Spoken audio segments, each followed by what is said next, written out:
Good evening, listeners. Tonight, we're going to bring back an episode we done some time ago on the Monroe Demon House.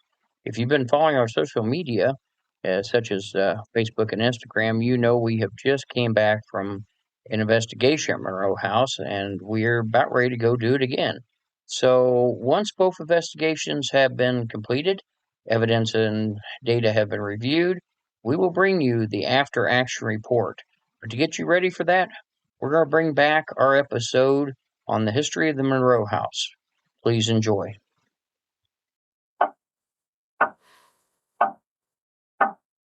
In the dead of night, when the moon is high and ill winds blow, and the banshees cry and the moonlight casts an unearthly glow, arise, my love, with tales of woe.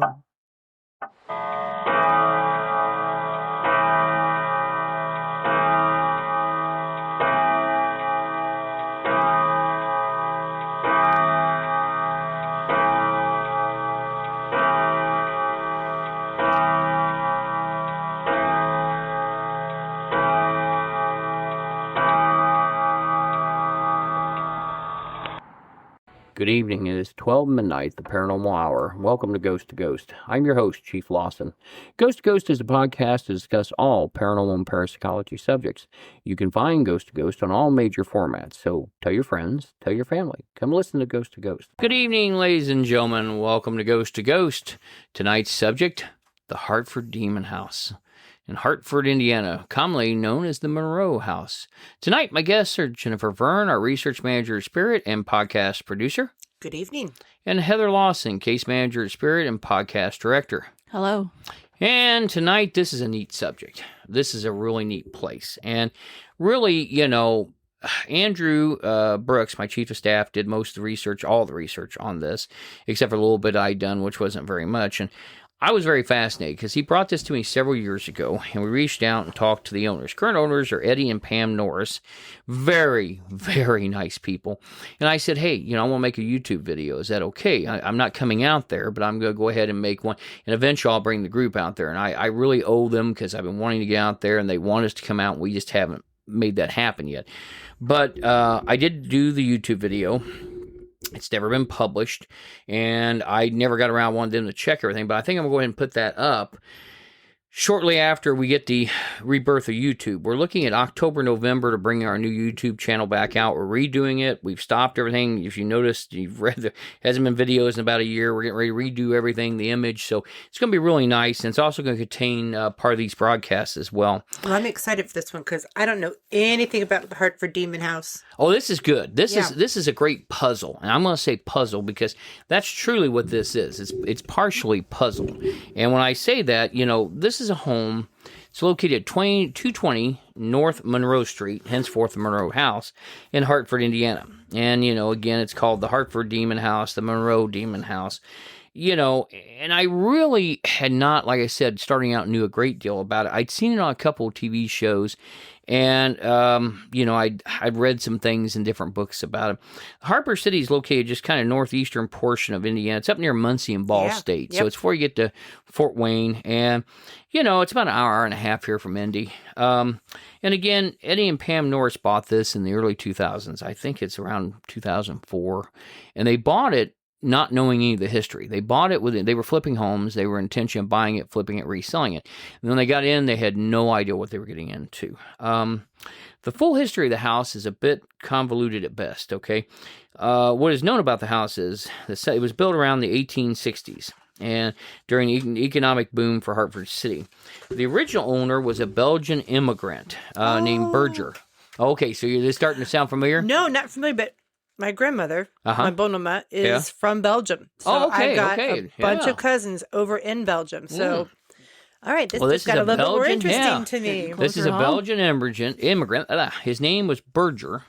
And the bad thing is, a couple years after he moved into the house, after he tore down a previous structure. Okay, I want to say that up front. He tore down what was originally there, and he rebuilt this new home over it. But within a couple years of moving in, he died of tuberculosis, which that was prevalent during then. That was a horrible disease. You ended up usually in a sanitarium. You're coughing up blood. It's a horrible demise, and it's a hard way to go out. and I think some of the mystery they think is linked to the structure that was there before he built. Now, we don't know what that structure was. We know a structure. We assume it's a house because this is located kind of in Hartford City. It's in the downtown area. Okay. So there's houses around. It's not like a farmhouse. No, there's houses next door to it. And, I've been by it. I've not been in it. But, they don't really know. But there was something there before this, and we assume it was a house. Most likely. More than likely. Upon his death, the house was subdivided into rental properties. Now, when they say subdivided, this is in the fire department, I can tell you, it's one of the most dangerous things in the world. People will create walls. And when you roll up on a fire in the middle of the night and you look at this one big house, you assume it's a one big house. And you get in there, people put walls where they're not at, and you get trapped real easy because they made many little apartments out of this. Okay. And I see this all the time. In downtown Indy, downtown Shelbyville, they'll take a large older home like this and they'll split it down the middle. I've seen them run a wall down the middle of a huge staircase where it makes two small staircases on either side and make it a duplex. But they divided this thing up. Which wouldn't have been difficult back in the 1800s to take a home because it was common to rent out rooms, but that was before everybody had to have their own bathroom. Yes. So now when you try to rent, everybody has to have their own bathroom, their own kitchen. You got to rework plumbing and has everything. To have, it's a lot more. But, sleeping rooms were still not that unpopular when I came out, out of the Navy program in college. No, I mean, there were still sleeping rooms around. You didn't see as much of them. I never took one. Right. But, there was a lot of them, especially, I remember my dad telling when he came out of the Navy that up on College Avenue, he stayed up there, several different sleeping rooms, and they weren't uncommon. And, I mean, when I was young in the 60s and 70s, a lot of the houses on York and Michigan, out around Belmont and all those were divided into apartments because they were so big. The staircase, nothing unusual for it to be 6 foot wide, so they would take a wall down the middle of 2x4s, divide it off, and you had 2.5 foot staircases, which is pretty much a mild small staircase, but it made an apartment, and they would rent them out, and you got twice the money. So these guys, this one ended up being divided into my understanding was originally 4 apartments is what was divided into. Wow. But I never I didn't ask the Norses about that, so I don't know exactly. But we know it was broken down into rental apartments. The early occupants of the house faced many unfortunate odd occurrences, including mysterious fires. One got shot by an immigrant hating group that came by and shot up the house. Oh my goodness! Dying in childbirth, there was a record of it. Freak carriage accidents, amputations due to gangrene, simply bad luck all the way around. Like some unearthly power was really, preying on this family. The records don't really say much about who lived in the house when it became a rental. The problem with that is there just isn't any there. Right. There's unsettling aspect of the houses. Has extreme levels of child abuse. Now, the problem is this is not on record, but there's been stories and things passed down about reported by neighbors, and of course, you got a few psychics to walk through, and But yeah, it's so anyway, and there's also been several children supposedly died at the house. The problem is all the census records about this facility have mysteriously vanished. They're not on file. For like 20 years, there are no census for this house, and... Well, census records are really incomplete. Yep. And, of course, they're only taken once every 10 years, right? So that's numbers of people can be coming and going who are never, ever recorded. They can be come and gone and left before that ever comes out. Right. So it's not a good way, and you know that from research. It's not a good way to track this. Yeah, that's not a good way to track an apartment. It's an odd house. You can see where things have been built onto it. I don't believe that the part that Berger originally built was, it's probably the center of the house, but when you look at it overhead, it's been added on several different ways. And so anyway, the Norses, they hire contractors and none will stay. They leave the place, they get scared, and even Mr. Norris himself, he commented that he was working late one evening, and Eddie Norris said that he saw a shadow figure enter the room. It got dark on him, and of course there wasn't any lighting in there. He's working in the kitchen, and he seen this figure come in, and he bailed out of there pretty quick. And so right now, where they're at is they got stuck with a house. They can't flip. They can't do anything with it because everybody in the town knows about this place, and it's rumored nobody wants it. So he kind of turned it into a paranormal visitation area. And I actually got like a little mini fridge on the kitchen counter where you can put things when you're in there. They're very accommodating. But They do charge a fee, but I think they're trying to use that just to maintain the house. Yeah, and pay the utilities while a group is in there. So anyway, there's all these different stories, and then you know how that works. You get a lot of stories that become folklore and legends, and then they get kind of, certainly embellished to a certain degree. So we don't know exactly to what points all this is at. But in 2016, Paranormal Lockdown with Nick Groff and Katrina Wildman come into the house to investigate. They're going to do a 72-hour lockdown. And, they were told all these things, and they brought in a psychic, and you know her name, and I can't think of it off the top of my head. Michelle Bellinger. Yes, and she came in and gave them some feeling of the house, and one thing they did on their first run through, most everything kept drawing them to the basement, okay? So, and some of the things that I think that you have to remember is all these different things that were said about people that had came and gone. There was some guys that rented the upstairs portion of the house that supposedly dealt in black magic. Now, we don't know, people use these terms loosely at best. We don't know if they were into Santorini. A lot of people like to label a lot of things as black magic. Yeah, and it's our demonic worship. A lot of times it may be something that's more magically related. It may be something that's Santorini, Haitian, like voodoo or hoodoo. It could be, some sort of satanic worship. They could be people that are amateurs that are starting into this and trying to conjure. It could be a lot of things, but they get this moniker that just automatically is stamped on black magic. And so nobody knows really for sure, but they think that may have opened portals and brought things in. There's several different children that disappeared, but every one of these that someone seems to know about, when they look for records, there's no records of their death, records of their burial, records of them even living there. Are these recent children or No, past? These are some in the 50s, 60s, and 70s from my understanding. And I could be incorrect, but I believe that's... So, a lot of this, again, is word of mouth. From when it was apartments. Yeah, when it was apartments. Most all this occurred when it was apartments. Now, But there are birth and death records at that point in time. Census records are difficult at that point because I don't think we've reached the point where those can be released yet. Yeah. But still, there's newspaper articles and things like that. So that shouldn't be too hard to track that. Yeah, the Berger family is pretty well documented. Okay. But the problem is there wasn't any records really kept on the renters. So nobody really knows. And there was, we're looking at a 25-year plus period, somewhere in that vicinity, of having renters in and out. So, and is it just, this child down the street disappeared and we don't have a name for that person? And essentially. And that can also be, they moved out in the middle of the night. I mean, from having done property management years ago, somebody owes rent and they realize it ain't going to come together. The first thing they do is get all their crap in the middle of the night and move out before they think they're getting locked down. Precisely. And so... Then they disappear. Yeah, they disappear. So next thing you know, the child and them are gone, and, there's a big mystery because someone doesn't know where it went. So, you don't really know, but it has a tremendous amount of urban legend and folklore behind what all has happened. So, and there is a lot of things that go on in the house, but they come to investigate. And one of the first things that happened that really was remarkable, they were upstairs in one of the big rooms that draw most attention called the Blue Room. And when you're walking through, the first time when you come into the middle of the living room, first thing you notice is what I call a preacher's portable pulpit. It's basically a pulpit with 3 wood, it's what we used to teach Sunday school with. They used to have these when I was a kid, and churches were made out of metal, and they could just pick them up and walk around with them. You could put your books on while you were teaching. But it's a little tiny portable type pew. And it's over in the corner with really no explanation. It was there when they bought the house. Then you go up to this Blue Room. The Blue Room has its own bathroom, and it's supposed to be the room that's had these guys work their rituals and stuff.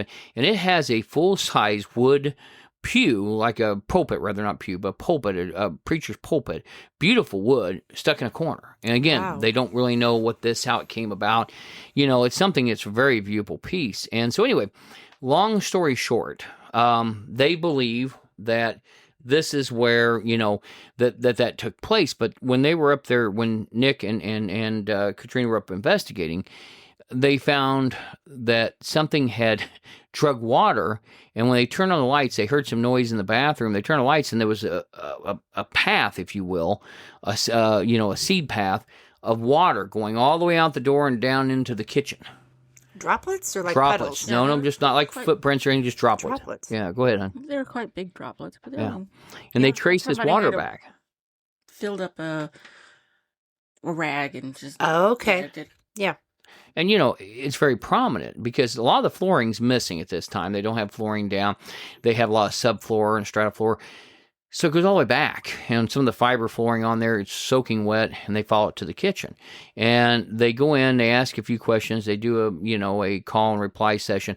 They leave. When they come back, all the doors in the kitchen, or at least a third of the doors on the cabinets, are open. Oh, Lord. And Katrina's really surprised because she's never seen that happen before. It's like, oh my God, this thing happened. So it seems to have a lot of energy. And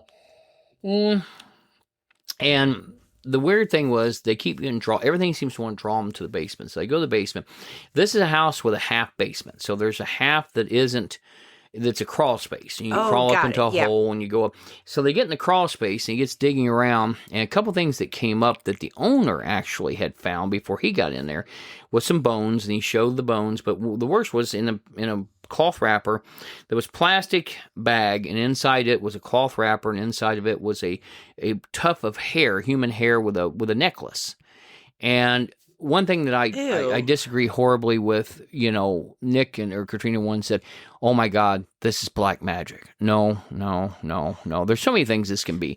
It was like, if you cut somebody's hair or just right, like a memory locket type thing, possibly. There's memory lockets. Yeah, it could have been. They always jump to black magic, demons. It could have been a do not wander spell, a love spell, because it's what you use as somebody's binding spell. Binding spell, use personal object, hair. Right. It could have been any sort of spell or any. I've never had even just a memento of a loved one. Memento. I've never had a demon show up with scissors and go, "Look, I need a cut of your hair, and you got any jewelry."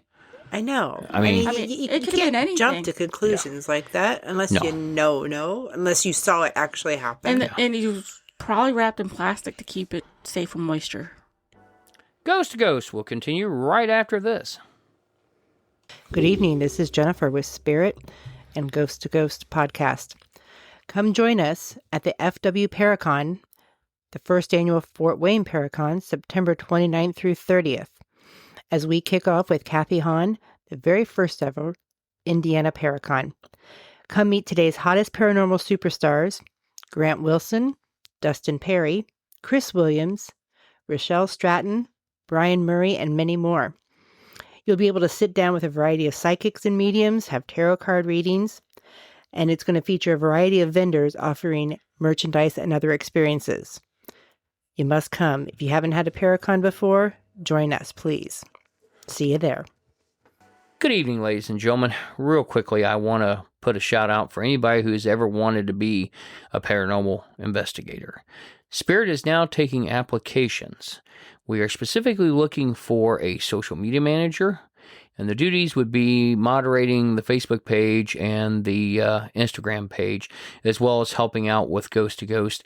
We're also looking for a PR manager to help advertise Spirit, help book events for Spirit. And we're also looking for a real estate agent for a subject matter expert. Although we would consider, if you want to become part of the team, we would certainly look at that. And of course, we're always looking for people. But if you are interested in becoming a member, go to our website, www.spiritindiana.com. Go to Become a Member. Read over, make sure you understand the process and what's required, and then there's a link there where you can email us to get an application to start in the process. So we'd love to hear from you. If you're interested in being part of us and you think you've got what it takes to be part of Spirit, reach out to us. Again, that's our website at www.spiritindiana.com, and you go to Become a Member. Thank you so much. Hello, followers. We're here at Ghost to Ghost. We would like to recognize a few of our loyal followers who listen to our broadcasts on a regular basis. Again, remember, Ghost to Ghost is broadcast every 15th and 30th of the month, except in February. Why in February? Because there's only 28 days, so that's our vacation month. Anyway, we'd like to shout out to some listeners. I'm going to let Jennifer go first. We've got Bess and Vicky from our Facebook page. Thank you so much, guys. And of course, my mother, Bernie. Thank you, Mom. And then my friend Sarah Lynn, also known as Mystic Storm. thank you for listening, especially on the Mirror podcast things. And I'd like to thank Raven, which is family by marriage, and he would be my nephew. Yeah, my nephew.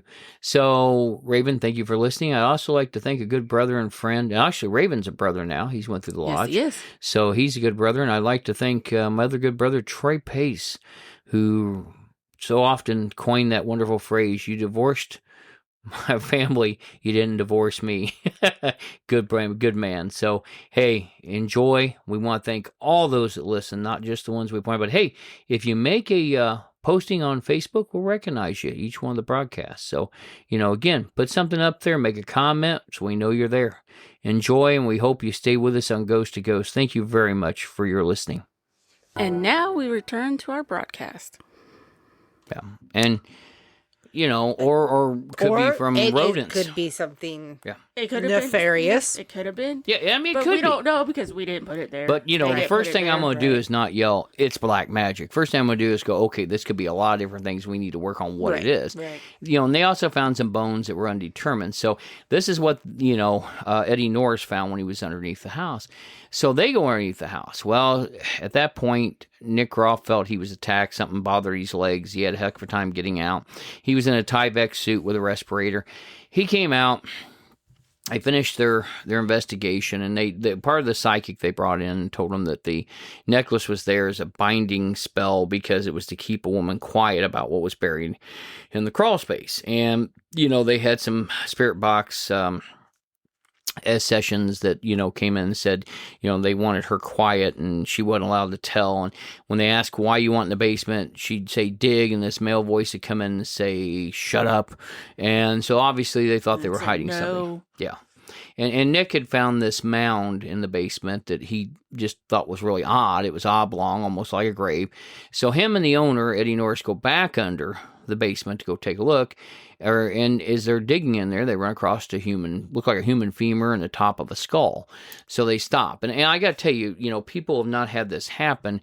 If you're forming a parapsychology group or a paranormal group, first of all, when you find something that looks human, you stop. Because that's now a crime scene or possibly a crime scene. Yeah, and you don't want to disturb it any further because that destroys any evidence of finding out who it is. So you stop, you back out without touching anything else, you call the police department, let them come in and get all the bones rounded up. They'll photograph, they'll do all they need to do to secure the crime scene. Then when it's over with, they'll tell you, if possible, what that's from, as long as it's not part of an active investigation. But you do not, take them out. And they did that. They got out and they called the police. Police come in, excavated all the bones. Later on, it was found out that the bones, and, there again, they were found to be over somewhere between 80 and 100 years old. So, the funeral home director had the remains, but it was sent over to a university, Indiana University, XIU, for testing. Wow. And it came back. Okay. So, we know that is the case. So at the same time, during that 2016, they brought ground penetrating radar out, and they did some surveying of the grounds, and they found what the operator felt was a collapsed casket. He said, this is what happens when you have wood caskets and they collapse. And he said, this is a perfect example. There was a grave on the property. But, let's think about that. In the 1800s, usually if it was done right, they usually had family plots in the backyard somewhere where they buried their family, unless they were in a city. How big the property plot was. Yeah, true. I mean, from the previous structure. Yeah, and it could be, that could be, from the previous structure. Back then, they didn't put them in plots. A lot of times, just bury them in the yard. And they would, they would go out and bury their kin, and that's the way it would be. Or maybe there was a local church near that area, and that was part of the old churchyard. And, with Hartford City, there is churches in that area. There are graveyards. So, or maybe this was a person that couldn't be buried in consecrated graves, so they were buried just outside of church property. Exactly. There's a lot of possibilities, but, it certainly did show up. The odd thing is they never did find out who the remains were of the individual. They did confirm they were human, but they had no idea who those remains were. They have no idea. And this could have been one of the children that Berger's wife lost in childbirth, but it wasn't. It was human. It was, everybody said human. It was adult. Well, that's quite possible, too. Yeah, but it was an adult. It wasn't a child. So, this was an adult that was buried, and like Heather just said, this could have been from the previous property. That may not have been a basement area there. That may have been where they just buried and they built the house over. Yeah, it's a possibility. Because we don't know what Berger took down to put his house up. Exactly. And the big thing with this is, they're trying to turn it into this paranormal go-to in a museum. But the problem is this house is extremely active. A lot of shadow figures, a lot of very oppressive things. And again, people are back and forth as to what, that could be. I'll be honest with you. They're kind of, I think a lot of things with this situation is the confusion. There's no hard facts. There's a lot of folklore and everything that flows in. And they've not been able to narrow down. They believe there's a male presence that's trying to keep a female presence from exposing that grave. So we don't know. Could have been part of a murder situation. With all these renters that were in there, somebody could have went down in there and buried somebody. It's very hard to tell. Right. The problem is so much time has elapsed with no records and no, there wasn't, even the 70s, let's face it, I grew up in the 70s. If someone went missing, unless someone made enough noise about it or report, you didn't know from one county to the other, possibly. No, and a lot of people that became hippies, they became very, tune in, tune out, and they were, they go out, find communes and things off the map, and that's where they would stay, and they'd disappear. Nobody ever knew what happened to them. I remember my dad talking about some relation that just wandered away from the family, and they never did know what happened to them. Well, the further back you go, the more people could just pick up and disappear and start a new life without any trace. It was so easy to change your name or where you came from. It could have been anything. So I look forward to one day getting us out there, and we want to do that. That does sound like an interesting It'd be a neat place. Yeah. It's a neat thing, and I encourage anybody to watch that Paranormal Lockdown. It's in season 2. And if you watch it, it kind of gives you a lay of the house. I mean, they don't go in all the rooms, but they hit some of it. It's kind of, even if it was 72 hours, you didn't get to see a lot of it. And then, of course, they use equipment we don't always use, but it's neat to look at. I think it would be a great place for Spirit to go to and do a great investigation. I really do. So, and there's been a few books since then that have, narrated this, and, and have, recorded it. But I'll tell you, again, the biggest thing here is, there's so many different tales and no proof. Right. And there's so many things that could happen. So, I don't know they'll ever get 100% on anything because, again, without the rental records and all that and who was there. And, the other thing is back then, I don't know how many movies I've seen like that where they go into a no-tell hotel, and they sign up as Mr. Smith. No one ever checked any IDs. No. Well, Dan Cooper got on the plane without showing any ID either. Oh, yeah. I mean, back then, hell, I remember as a kid standing on the observation deck of then Werecook in an airport. It wasn't Annapolis International, it was Werecook. And watching planes take off. Hell, the Delta $40, pilots. Get on a plane, any name you want. Yeah, exactly. I mean, it wasn't that hard. So, it's not to say that you couldn't disappear. It's a pretty easy thing to do. So, right. And not to say that there's anything dark there. Anyway, because like we always say, just because it seems aggressive doesn't necessarily mean it is aggressive. It's just trying to get your attention. Exactly. And too many people, it's like the water drops. Immediately, Katrina looked down and said, this is a very malicious spirit. It's poltergeist act. No, it really isn't. I don't see, not unless it was trying to drown you in the drops. I mean, it was just drops of water. It's trying to get your attention. Right. And it wants to lead you somewhere. It's trying to tell you something. Right. It doesn't mean they're malicious. I mean, we shouldn't jump to all those conclusions right off the bat. The one thing I will say is during 2018 when they were doing renovations, and I think these are preservational renovations. They're trying to preserve it the way it is. And they ran across a bunch of pair of shorts that were stuffed in the walls. Now, I don't know if these were children's shorts or adult shorts. I never could find out for sure. I'll have to wait and try to contact Eddie and see if he can tell me what they were. But, again, I don't know how many specials I've seen where somebody says, we found a shoe. It was in the attic wall. Okay. A lot of builders did that. That was common. And that was actually, it was like a good luck token. It meant good prosperous for the building to stand and live a long life. And that was nothing uncommon. Also, a lot of people had children. When they would outgrow them, they would kind of like time capsule them up there. So, And it could have been from Mr. Bird. You got to use them as a insulation. Yeah, I mean, who knows how old the shorts were, though? Exactly. I mean, if they were more recent, they could have been used to cover a pipe. Yeah, and Anything. if these guys upstairs were if they had hippies up or anything Maybe else, a pipe was knocking and they needed to insulate it, so they threw they a pair of shoved something shorts back in there. I mean, it could have a lot of reasons as to why. Right. And I don't. Very many innocuous reasons. Yeah, Right. yeah. They may have been hiding it for who knows. Again, that's where yeah. our skepticism comes in. You got to debunk before you Exactly. go That's all the way to subjective the other view side. of everything. Yep. Don't jump to conclusions right away. Now, if I walk in the door and some blind entity knocks me to the ground and sits there and tries to choke me, I'd look at it and go, there's something malicious. Yeah. If it drops water on the floor, the only thing I think of is didn't the kids pick that up? I mean, it's more of it's trying to show me something, Exactly. and that makes a difference. So, well, anything else anybody wants to add about the Hartford? I don't think so. To Eddie and Pam, I want to tell you what, I appreciate everything you guys do for us, and I tell you what, it's great having you there and providing that house, and I hope that we can always get a chance to get into it. We hope to see you in the very near future, but again, folks, reach out. They have a website. All you got to do is look up the Hartford Devil House. I don't have that, or Demon House, I'm sorry. I don't have that directly in front of me, but it will give you the times. I'm sure if you just Google Hartford City, Indiana, it'll pop right up. Haunted House, So. it'll pop up. Yeah, and look for the video. It'll be coming out when we rebirth the channel. So, and again, we appreciate you listening to Ghost to Ghost. If you have any questions or comments, we encourage those. Write them down on Facebook. We're more active on Facebook. We are looking for a social media manager at the time of this broadcast. We are still looking for some positions. Consult our website. And I would like to put a little PR in for the Paranormal University.